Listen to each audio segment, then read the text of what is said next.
Today on the Modern Motherhood Podcast, I can't wait for you to meet my new friend, Colleen Kirk of 3 Graces. She is just going to delight you. Huge personality, amazing wisdom, and a mompreneur, all the things. So, Colleen, thanks so much for being here today. Oh, thank you for having me. Very excited. So, tell us a little bit about yourself, where you're from, family, all that kind of thing. Well, I am the youngest of 5 kids. I was born and raised in Nevada. And after college, I moved to Los Angeles, where I started my makeup career. I'm married. I actually live in Vancouver, British Columbia now. I married a Canadian. Just gotta love those Canadian guys. And so I'm a dual citizen, and I travel back and forth between here and the U.S. all the time, and which is kind of interesting right now. And I have a 16-year-old daughter, and I am full-time just building this beauty brand. That's kind of what it's all about right now. That's fantastic. I love Vancouver. My husband and I went for the first time last year, and we went up to Whistler. And I got to tell you, Colleen, I was like, I could totally live here if they'd let me in. Like, this is where I would be. It's very beautiful here. I feel lucky. You know, we do have an ocean here. It's not quite like the ocean in Malibu, but, you know, it's a beautiful ocean. It's a great place to raise a child. And Canadians are just the loveliest people. So it's interesting. I bought a house here right after we got married, and I have a very big house, like overwhelming because I don't know what to do with it. But we bought it so that we always just have people here all the time. And that's why we bought it. So my family can come, and people come in the winter and they ski at Whistler and they stay with us. So yeah, it's really cool. You're the clubhouse. You're the place to be up in Canada. Yeah. I'm making a mental note of that, just so you know. Not that you've invited me yet. I wish I didn't known you. You could have called me and I've been like, oh yeah, we got you. You can have the whole basement floor. So yeah, I'm taking notes. I am definitely taking notes. Next time. Yes. So fill me in, because you are a mom who is just killing it in the business space. So tell us what the business is and what the path was to getting there, because I love hearing people's stories about how they started out thinking that perhaps they were going to do one thing, or perhaps they chased a dream one direction. And then a lot of times how that can sort of reconfigure and show up in a way that they had not anticipated. Well, it is interesting. I've been in the beauty space my whole career. Started out as a makeup artist, and then I worked in a lot of arenas as a spokesperson for other brands, a brand ambassador, and then I started a PR agency when I lived in Los Angeles, and I worked with beauty brands. And, you know, super great. I've been very fortunate in my career. I've traveled to over 40 countries. I've worked with women all over the world from all different kinds of cultures and backgrounds. And my business partner, Hermione, it's interesting how 3 Graces came to be, because I had been asked several times, like, why don't you start your own beauty brand? Why don't you start your own beauty brand? And it was more like I didn't want to be like everybody else. And I had to find the one thing that would make us different. Like, the product side is easy. Like, I love creating products. I have a big background in formulation and ingredients, and I know about packaging and marketing and all of that. But if I was going to do it, I wanted to do something that would just literally turn the industry on its head. So one night, Hermione and I were driving at the time she was living in Michigan, and I had a gig in Toronto. And so she drove up, because that's what best friends do, and hung out with me. And then we drove back to Michigan. So we're in the car, and it's late at night, just that perfect drive, you know, starry night. We're just listening to radio and having a great chat. And we started talking. We both have girls. Our girls are 5 months apart, which is interesting. So we're just driving, and I made a comment. I said, you know, if I had a nickel for every lipstick that I've sold for all these beauty brands, we wouldn't be sitting in this car driving, you know, from I wouldn't be here.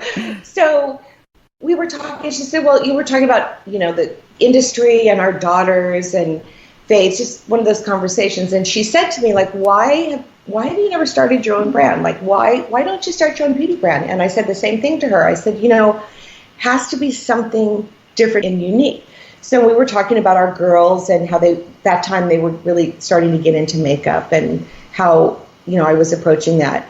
And I said to her, you know, it's funny, when I was growing up, I wasn't allowed to wear makeup. I grew up in a very fundamental Baptist church, and makeup was very worldly, and, you know, that was the big argument I'd always had with my mom. And we were trading mom-isms. You know, the mom-isms. My mom's, her ism was, well, you know, pretty is as pretty does. And if you act half as nice as you look, you'll be fine. Like, I don't even know what that means, but that was my mom. And my mom never wore a stitch of makeup in her life. And so we would have these big arguments, like, I want to wear makeup. No, why not? Well, you don't need to. You're made in God's image. You're just beautiful the way you are. And I was like, yes, but on the flip side of that, you know, I'm the daughter of the creator of the universe. So, you know, why wouldn't I want to look? You make us dress up to go to church. In my upbringing, we never wore pants to church. Like, you were going to God's house. You got dressed up. You put on your best dress. And so the joke is I became a makeup artist. Just that was the ultimate form of rebellion. This was it. This was your moment. Yeah. So I'd had this lifelong fascination with makeup since I was like 11 years old. It used to drive my mom crazy. So my girlfriend is like, you know, that's so interesting. And I said, I believe that as a woman of faith, like, there's nothing wrong. I don't think God minds if you wear makeup. I really don't. If you love it and it makes you feel good, and makeup is used for so many different things. You know, it can enhance you, it can transform you. You know, I think it expresses your personality. You know, some makeup is used as like a total form of art. I don't really think God minds one way or the other. So she said, you know, I think that you should create a beauty brand for women of faith. Because I said, that's the one thing I would want to do, is be able to have a brand. My philosophy on makeup is very different. And it's with what I'm teaching my daughter. It's like, how do you let your girls go out and do all the trendy things and wear all the makeup, but teach them that really doesn't define who you are as a person. Right. And you shouldn't wear this or do that because everybody else does it. So that's how the whole discussion started. And she said, you know, I bet there's a lot of women like you. You know, you should start a beauty brand, and we should make a beauty brand for women of faith. So you have great products, but at the same time, you're speaking to what we know real beauty is. Right, right. So, and, you know, I think you get right to the heart of a question that a lot of my listeners have, because they're either looking ahead to when their toddlers are becoming teenage girls, preteens, all that age, or they're in the thick of it with tweens and teenagers. And I've kind of seen one of two paths, Colleen, like you're saying. I've either seen just, okay, we're locking them down, like they're not going to do any kind of cosmetics or anything until they're 16 or 17 or 18, which only seems to increase the desire to be able to do it. Or I've seen girls who it becomes a crutch for them. Like they're really struggling with 100%. Loving who they are. And so you see them heavily, heavily made up for every occasion. So I think you're really speaking right into the heart of that felt need of a lot of moms going, I want to guide my daughters well. I want them to embrace their femininity and the celebration of that and the fun of that. But at the same time, how to hit the right place. So how are you equipping your daughter to both enjoy cosmetics and fashion and all the things, self-care that are available in our culture without tipping over into something that can become a toxic comparison or not feeling comfortable in their own skin? Like, how do we do that well so that we don't risk getting our girls to a place where they feel like they have to be made up a certain way, but at the same time, they shouldn't feel guilty about enjoying some of the resources we have as women? Well, I think for her, we talk a lot about self-esteem and what really makes, you know, who you are as a person, and why we talk a lot about peer pressure, because it's tough. And it's been a while since I've been a teenager. So, you know, having to go back to remember. But the discussions we have is, you know, first of all, about appropriate makeup. Like, you know, she started wearing mascara and things when she was 14.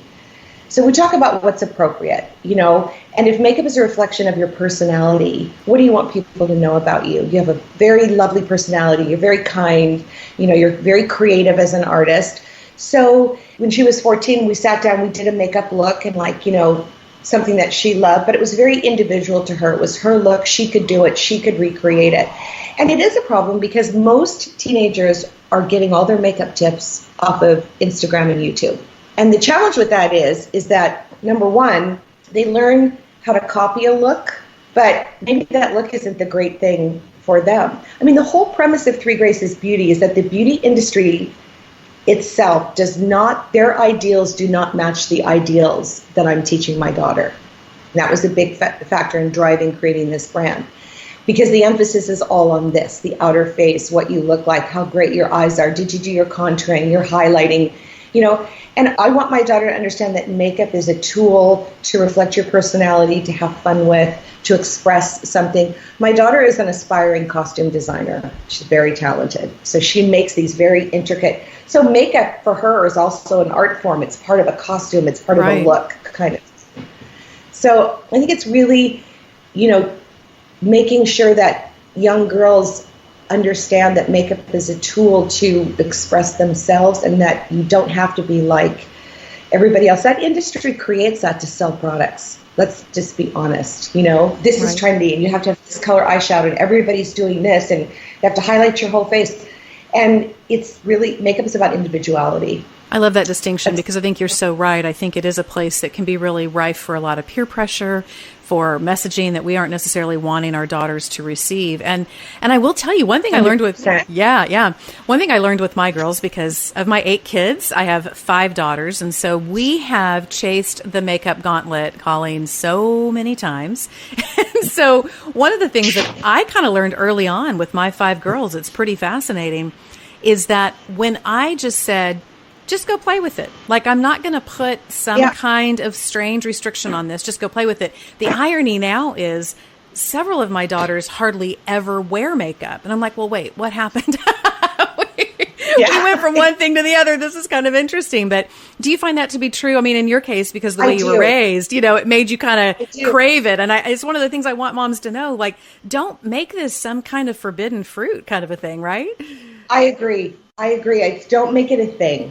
Because when it becomes a thing, then it becomes more than just, I don't want you to wear makeup. And that was the thing with my mom, is like, I, loved her dearly. She's in heaven now. But the arguments that we would have over it, and looking back now, it's like, it wasn't such a big deal. Listen, for me, I think parenting is about picking your battles. Yeah. My daughter wants to go pierce her nose. That's not happening. She wants to go do something crazy. No. But I think with makeup, as long as it's done, and you're right, my daughter doesn't wear makeup every day now, but if she has her own kit and when she wants to, she can. She knows how to put it on. She knows how to blend perfectly, almost better than I do. And it's not a thing. She loves 3 Graces. She's, really into it. She's really into the fact that her mom has a beauty brand. But my partner's daughter, which is interesting, she's a very talented makeup artist at 16. She's always sending me shots. But, Amelia uses it as art. She's really, really good at it. But both of our girls are grounded and have a sense of who they are. And I think that's the most important thing. Absolutely. We'll get right back to the interview in just a moment. I got a care package in the mail that came just in time to engage in some self-care right when I needed it most. I've gotten to try the new 3 Graces lip glosses and a couple of their other skincare products, and I absolutely love them. 3 Graces products are made of ingredients that are healthy, so I don't have to worry about toxins. And here's the other thing I love. 3 Graces' mission is not just to treat your skin, but to lift your soul. It's this beautiful combination of amazing beauty products with faith, developed by 2 women who understand the source of true beauty. Find out more by going to 3gracesbeauty.com. That's 3 as in the number 3, not the word, 3gracesbeauty.com. What did you learn as a makeup artist who traveled the world, worked with a whole lot of different people? What did you learn about the heartbeat of women? And in learning that, how did you bring your faith into that space? Because a lot of that industry, when you're talking about modeling, you're talking about movies, you're talking about television, you're talking about broadcast, sometimes faith is something of an anathema in that world. So how did you navigate that when you began to see what you could identify as needs that women have? For me as a makeup artist, the thing that I loved about it the most is, when you're doing someone's makeup, it's a very personal thing. You're a foot away from their face. You're usually having a conversation. They're in your chair for 40 minutes. So I am fascinated by people in general, love women. And some of the universal things I learned was that all women like to feel good about themselves and they like to feel confident. And I think that when I'm doing makeup on someone and at the end when they see the transformation, it's like they feel like they're putting their best foot forward, and they love it. But for me, the universal thing about women all over the world is that women are just amazing people. They're just amazing in they're nurturers, they're caretakers, they love their children, some are very smart and have big professional careers. But I think the one universal thing is that they all love beauty products. I could be doing makeup in Paris. I've done makeup in the Amazon of Brazil. I've done makeup in places where, like my most famous Hollywood story, is that I was up in the upper interior of British Columbia as some cosmetic company that I was called consulting for, and the lady rode up for her makeover on a horse. I thought that was the coolest thing ever. Yeah. To get your makeup done on your horse. But I think just there's a universal connection among all women, and it's been a big part of how I've developed the products. They want products that work. They love products that are multifunctional and will do more than one thing, more benefit. They want it to be easy. They want to be able to know how to do it themselves. It's great when I do their makeup and they look fabulous, but they want to be able to go recreate that at home. So I've learned a lot from all the different cultures, but women all over the world, they love beauty. They're fascinated by it. Right. And how did you go in as a person of faith in some of these settings and convey that without being heavy-handed, maybe? I think some of us, when we want to be true to our faith, but sometimes we struggle in certain pockets of culture that we may get invited into to not be that person, the one who's not reading the room well, the one who's kind of tone deaf. How did you figure out how to be a blessing to people and keep the door open for conversation? Because you've had access to some amazing people. Yes. Well, especially in my earlier days when I was working in film and television.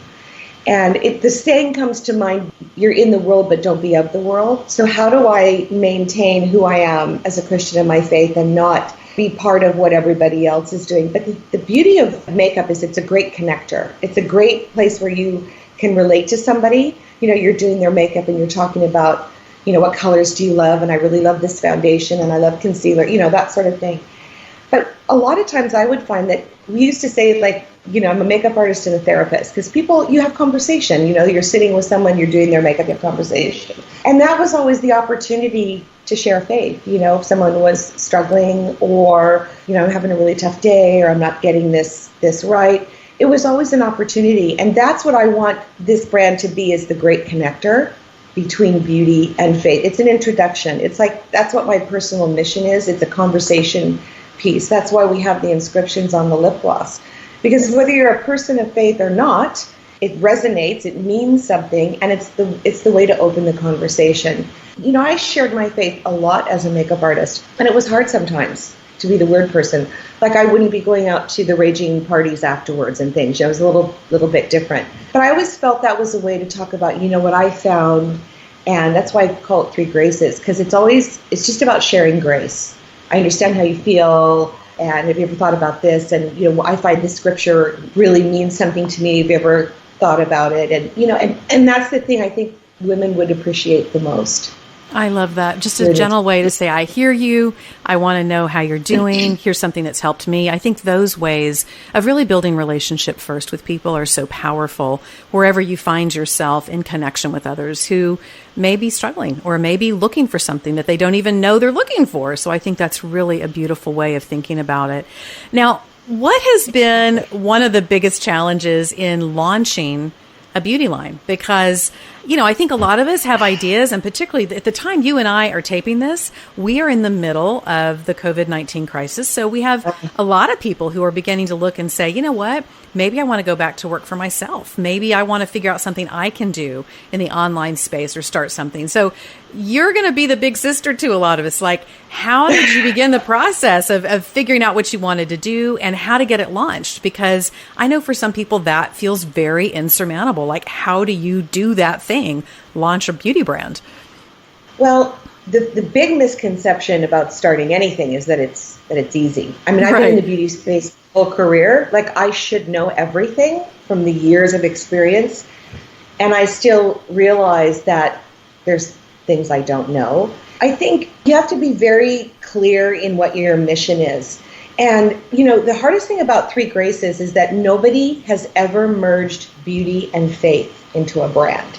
So it's hard because first and foremost, we are a beauty brand. So there's all that focus on creating great products, fabulous colors, all of that, the beauty side of it. But then it's bringing in, the faith part of it and making sure that we stay true to the platform, that is what it is that we want to do. So, I had a PR agency for over 20 years. So I had like a job, which was my main thing, which was my PR agency, and then started Three Graces on the side. The hardest lesson for me was patience. I'm not a patient person. It's a big thing I have to really work at.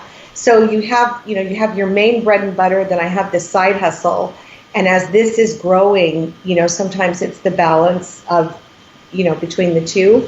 The thing about owning your own brand or starting your own brand is that nowadays there are so many tools that we didn't have when I started out. Right. The use of social media. And my best advice is learn everything you can, especially during this time. I'm listening to double the amount of podcasts and webinars and like, what is everybody else doing? The beauty industry, like everything else, has been hit really hard because let's face it, beauty is not really an essential, in a time like this. But it's interesting that a lot of the digital brands, and I have a lot of friends in the industry, their brands are actually growing during this time because if you can order online and people are taking the time to do makeup tutorials and, learn different things. So I think sometimes I'm my own worst boss, but the beauty of it is you're building something. I built this for my daughter. My daughter is on the autism spectrum, super high functioning, beautiful, she's doing amazing. But when she was little and we got the diagnosis, it was all doom and gloom. Oh, we don't know if she'll ever be able to have a job or live around. Scared me to death. And that was also something in the back of my mind is what can I create sort of as a legacy for my daughter? So it's just having a clear-cut mission, learning everything that you can. One of the other things that we did is we've paid for everything along the way. So we own everything. We haven't brought on investors. We're doing it all ourselves so we can keep true to our brand and what our platform is. But, there's so much opportunity. I know right now it seems like dark days, but I think what I'm really focused on right now is what it's going to be like on the other side. And I'm using this time to prepare as much as I can because I do believe that things will go back to some sense of normal. May not be the same normal, but I'm always just looking forward to like what the next thing is. And, patience is probably the biggest factor. I want it to like grow faster.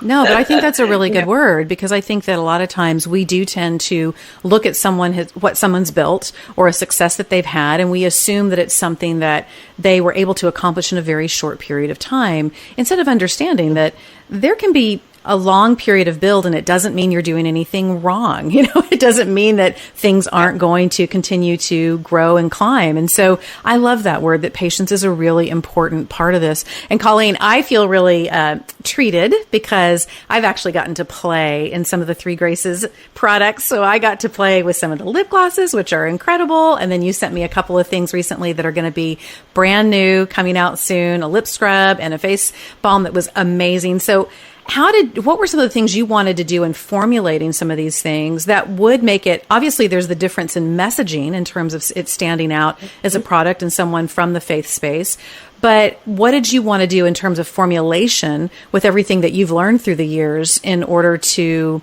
make these products they're so beautiful. They smell good. They taste good. I know that sounds strange, but they do.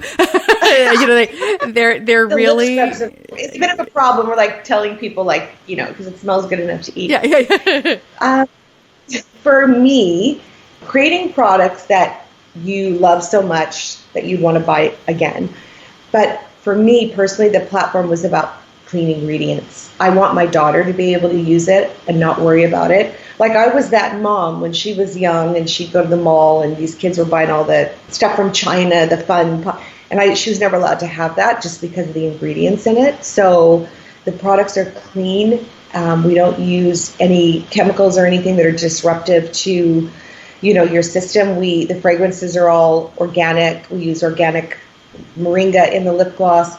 So it was creating a clean beauty brand, but still making products. Because a decade ago when clean beauty started becoming a thing and women started becoming more aware of what was in their products, the problem was sometimes you'd have to choose between a lipstick or a gloss that, was amazing, but you didn't really like everything that was in it versus something clean and organic. So the industry has made tremendous strides in that. So I'm super confident with young girls wearing our product, anybody wearing our product, because the formulations are clean. Yeah. So that was a big thing. Oh yeah, and I can tell when I use it. It's just am quite happy with the little samples I'm getting to play with. So tell me, because like I said, at the time we're taping this, we are still in the middle of the COVID-19 crisis, and you said something when we were talking previous to the interview off recording that I thought was really interesting, because I know at first, when all this first started and people were beginning to virtually work from home, they were beginning to oversee their kids' schooling at home. I had friends who were like, okay, I'm getting on a great routine and I'm hopping up in the morning and I'm doing my hair and makeup and I'm getting the kids sitting down. And then it was almost like the momentum, the adrenaline of everything that was happening tipped off. I'm one of them too. I mean, I started out eating clean, getting my running in, doing the things. And then there was something that happened as all this kind of settled in where it was like, oh, never mind, forget it. And the lash extensions are off, the gel nails are off, like all the things. But you were saying that part of what's been important for you, that you've worked from home for a long time and you use your beauty routine as the way to help keep some distinction between work life and home life. I thought that was really fascinating. Can you unpack that for the listeners, what you do? Well, absolutely. So owning your own business is a lot of self-discipline, and on both sides. One is, the discipline of, getting things done. And the other thing is like not being so driven that you're forgetting, you have a daughter you have to spend time with and a husband and all that. 100%. That's the thing. That can go one of two ways. But throughout my 20 years of working for myself, I've always had an office and a studio in my home, but I've also traveled a great deal. So especially during this time, something I've always done, when I get up, at least if I have a shower and put on mascara and lip gloss, that's the marker, like, okay, this is work time. I go into my office, I do my work time. And then it's so important to keep some sort of a schedule. And I know I have a team member one of the girls who works with us, who's amazing. We worked together for years. We just came back from a fabulous press tour in New York City, and we had a great time. And then this whole thing blew open. Her whole life is just upside down. Now she's at home with a 6-year-old and a 9-year-old, and just this incredible amount of schoolwork and structure and this and that. And it's very difficult, but we have this discussion, we've had this discussion. And for me, I need some sort of routine to feel like I'm accomplishing something, to feel like things are getting done and time is not just sliding by. I did not do what a lot of people did. Oh, I'm going to clean out all my cupboards and I'm going to organize this. I never did that because I know me. I've not cleaned out one cupboard. But I need the sense of normalcy of like, I'm in the office by 9. I'm in my office till this time, because I have to manage my daughter's schoolwork as well. So just for me, it's very important to do something for yourself every day. And I know it's hard. I sympathize. I homeschooled my daughter for 2 years. It was a drama. It was hard. And I had help. So I think it's important to do that, one, because it's something you do for yourself, and two, it sets your day. And it gives you a feeling of accomplishment that I'm up and I'm dressed, and so I'm doing something. Absolutely. And I hope people can get kind of reactivated because, in my city, I'm in Austin, Texas, and we've just found out that, the shelter in place is going to go longer now. And so when you are only running toward what you think is a shorter finish line, some of those really important routines and rituals can get lost along the way. But I do think that there are things we can go ahead and institute now and not use the outside impetus of other things. Like we can really find out about ourselves, how we can really navigate and create a pattern and a rhythm in our days. It doesn't have to be predicated completely on outside forces. So I love that you had discovered that years ago and had already implemented it and have been able to create a work and personal life that can marry and work well together. I think that's really beautiful. Which I'm thankful for, because for me, they've shut the borders. So I'm in Canada. my whole world and all of our products are manufactured in California. My whole family. So if I don't stick to some sort of routine, it's hard for me because then I'm thinking about the fact that I can't just, pop down to LA this week. I was in LA every other week. So for me, it's a calming thing. Like I have to have something to stick to give some sort of sense to my day. And to your point, everyone's like, oh, it's for a month or a week. It keeps changing. Nobody really knows. Like same here in British Columbia. I don't know when they'll open the border again. So I think you have to do the things that give you a sense of structure, peace, and not, I see a lot of people who are like, I'm going to do this and this. I recommend you don't do that to yourself. Just focus on being able to maintain what you were maintaining before without adding a lot of things to it. Yeah. That's how I've been. Yeah. I love that. Grace. Well, Colleen, it's all about grace. Yep. Colleen Kirk of 3 Graces. You are just amazing. So great to talk with you. So encouraging. It was wonderful. Thank you. Check out our show notes where you can connect with our guest and find out more. Do me a favor and subscribe and share the podcast wherever you get your podcasts from, and leave a 5-star rating and review. It helps get the word out about the podcast, and I thank you so much. Connect with me, particularly over on Instagram. I love me the grams. I'm Julie Lyles Carr there. I'm so thankful to interact with listeners each week. I just love it. So head on over and say hi. Thank you to Rebecca, our content coordinator, and Donna, our producer, the dynamic duo who make this podcast possible. Go to allmomdoes.com for an awesome resource and community for women walking through many of the same things you do with kids and spouses and work and faith. It's such a great place for you to connect and refresh. I'll see you next week with another fantastic episode of the Modern Motherhood Podcast.